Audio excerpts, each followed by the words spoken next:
bir sivil itaatsizlik örneği olarak başörtüsü eylemleri teziyle mezun oldu. 1998 TV programlarının yanı sıra Yeni Şafak gazetesinde köşe yazarıdır. Gazi Üniversitesi Uluslararası İlişkiler bölümünde tamamladıktan sonra 13 yıl aynı bölümde akademisyen olarak çalıştı. Hoş geldiniz demek istiyorum. Ve yine konuşmacılar adına hepinizi saygıyla selamlıyorum. Dikkatinizi çektiği üzere Gaziantep, Türkiye'yi geleceğe taşıyan şehirlerinden. Bugünlerde Türkiye bir süredir Orta Doğu'da yaşanan büyük bir krizle mücadele ediyor. Bu büyük kriz Orta Doğu'nun Türkiye'nin de içinde yer aldığı İslam dünyasının, İslam medeniyetinin adeta gelişmesine, kendi tarih ve kimliğine, kendi hayatına karar vermesine engel olacak, onu durduracak, onu iç çatışmalar ve fitnelerle kendi içinde meşgul etmeye yönelen bir büyük, daha önce de örneklerini gördüğümüz saldırıların yeni ve son versiyonudur. Biz ülke olarak, İslam medeniyeti olarak bu içinde bulunduğumuz Gaziantep'te başta olmak üzere geçmiş dönemlerde buna benzer Haçlı seferlerinden itibaren problemler, meydan okumalar yaşadık.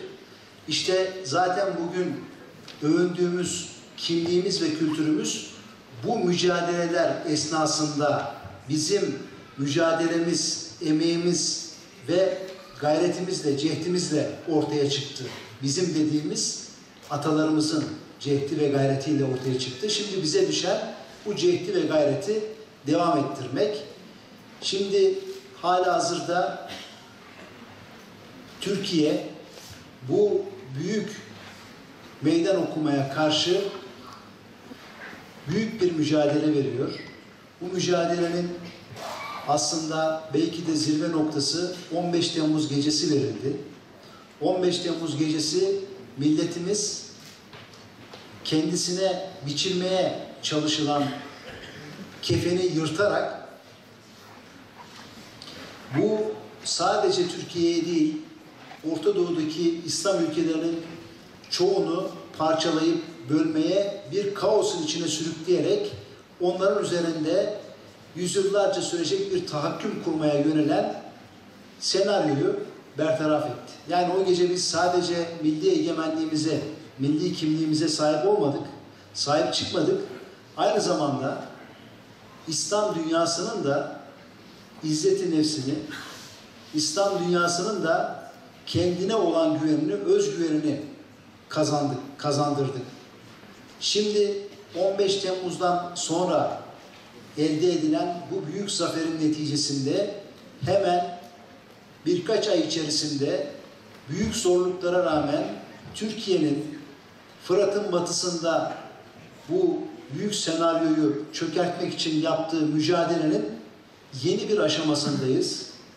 Şu anda bu mücadelenin Fırat'ın doğusuna taşınmış boyutuyla meşguller.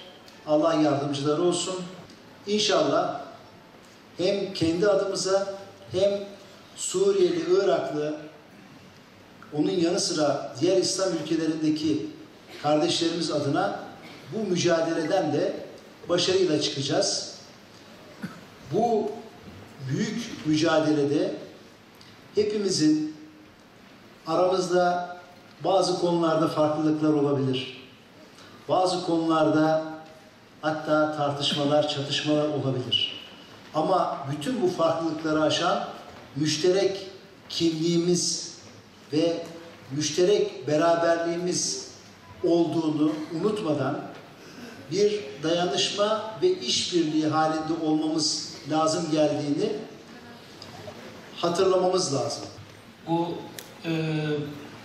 Barış Pınarı ismiyle Türkiye'nin yürütmüş olduğu operasyonu kirletmek için Batı dünyasındaki basın, aynı zamanda karar alıcıların söylemlerine baktığımızda Türkiye Kürtlere saldırıyor gibi bir imaj yaratmaya çalışıyorlar. Türkiye'nin kendi Kürtleriyle sorunu olamaz. Olmamalı. Ama Türkiye'nin PKK ile sorunu olacak. Olmalı. Sürdüğü sürece de kıyamete kadar takip edilmeli. Türkiye'nin bölge Kürtleriyle sorunu olamaz. Olmamalı. Ama Türkiye'nin bölgede emperyalistlerin ve İsrail'in hizmetine sunulmuş, yoldan çıkartılmış, Müslüman kimliği alınmış, demirci kaba haline getirilmiş tiplerle sorunu olacak, olmalı. Bunu vurgulayacağız. Yani bunu mutlaka anlatmamız gerekiyor. Çünkü sürekli kim diyorsa ki Türkiye Kürtlere saldırıyor, bilin ki o Kürt düşmanıdır. Kim diyorsa ki Kürtler Türklere saldırıyor, bilin ki o da Türk düşmanıdır. Bence burada önemli, üzerinde durmamız gereken bizim 1000 yıllık. Derler ya ne zaman Müslümansın diye, ne cevap verirler? Galip beladan beri. Ama biz 1000 yıllık bir ortaklığımızın olduğunu biliyoruz. O ortaklığı göz önünde bulundurarak aslında Kobani diye adlandırdılar. Aynen Arap diye bir yer var biliyorsunuz. Burada zehirli bir siyasal strateji üretmeye çalıştılar. Türklerle Kürtlerin, Kürtlerle Farsların, Kürtlerle Arapların arasına İran sınırından başlayıp Akdeniz'e kadar uzanacak, İsrail'le Amerika Birleşik Devletleri'nin ve Batı'nın bölgedeki çıkarlarına hizmet edecek Kürt çocuklarını toplamaya başladılar. 2015'ten bu yana İsrail için ve Amerika'nın bölgedeki politikalar için öldürülen Kürt çocuğu sayısı 25 bin. Bir Kürt çocuğu, bir Kürt'ün sorun yaşadığında ben mi üzülürüm, Benjamin Netanyahu mu üzülür? Yoksa bir Kürt çocuğu sorun yaşadığında Batı'dakiler bizden mi daha çok üzülür, biz mi üzülürüz? Bunların amacı şu: biz birbirimizi yer iken Kudüs başkent ilan edilecek. Biz birbirimizi yer iken Amerika Birleşik Devletleri Kudüs'ün İsrail'in başkenti olduğunu tanıyacak. Biz birbirimizi yer iken işgal altındaki Golan Tepelerini ilhak kararı alacak. Biz birbirimizi yer iken İsrail genişleyecek. Biz birbirimizi yer iken ilk kıblemiz Mescid-i Aksa tepelenecek. Dikkat edin. Ve bunlar yapılırken de İslam dünyası kendi içinde parçalı olduğu için hiç kimse buna karşı çıkamayacak. Onun için de Orta Doğu'da 3 coğrafyayı çökerttiler. Buralara şunu kanser gibi bakabilirsiniz. 1. Yemen, 2. Suriye, 3. Libya. Türkiye Suriye Kürtlerine savaş açtığı biçiminde bir jargonla, bir dille sunuluyor bu operasyon. Kimse YPG demiyor. Bir tek Trump'ın biraz aklı başına geldi. O ucundan doğruyu teslim etti. Türkiye PKK ile savaşıyor dedi. Ama bunu kırmak için, yani Türkiye Kürtlere savaş açtığı propagandasını, kampanyasını kırmak için ben eminim orada Rasulayn'de, Talabiyat'ta ya da başka yerlerde, Kobani'de, Aydel Arap'ta, oralarda da PYD, YPG zulmünden kaçıp bir kısmı Türkiye'ye gelen, bir kısmı Kuzey Irak'a Barzani yönetimine sığınan on binlerce Kürt kardeşimiz var. Bu operasyon bittikten sonra onlar da bu şehirlere dönecekler. PKK, YPG, Marksist, Leninist bir örgüt. Kendisine Rab olanları, Rab olmayanları ya katletti, ya sürgüne gönderdi, ya da pasifize etti. Ve Amerika'nın fiili desteğiyle, elindeki silah gücüyle bütün oradaki siyasi oluşumlar da dahil bütün hareketleri, bütün görüşleri, inançları hepsini birden kendi ideolojisine rahmetti PKK, YPG.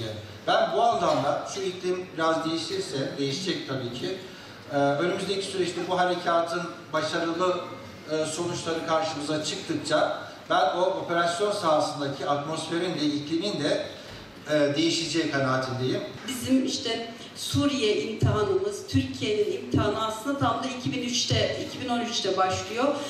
Buna ayrıca değinmemiz gerekiyor. Şimdi dış politika denilen hikayeyi aslında biz çok net bir şekilde kendi iç politikamız üzerinden de takip edebiliyoruz. Şimdi Suriye meselesini, bugünkü harekatı konuşurken zaten artık herhalde hiçbirimiz bunun bizim için bir dış politika meselesi olmadığının farkındadır.